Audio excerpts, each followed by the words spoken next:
এতিয়া ঘটনাটা হৈছে এইটো যেহেতু এটা ইলেক্ট্ৰিচিটি বোৰ্ডৰ একটা পোষ্ট হয়, কিন্তু গৌৰীপুৰ APTCLৰ তৰফৰ পৰা এইবিলাক চোৱা চিতা কৰাটো দৰকাৰ আছিল, কিন্তু ইমান মানে এটা ৰিস্ক হৈ আছে পোষ্টটো ইয়াতে।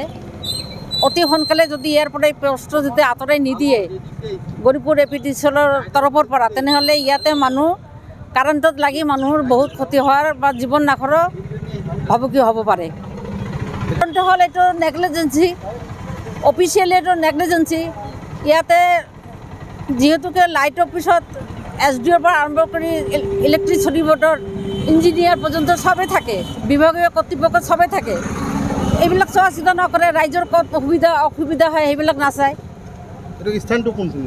এইটো স্থানটো হৈছে গৌৰীপুৰ পোষ্ট অফিচৰ আগফালে।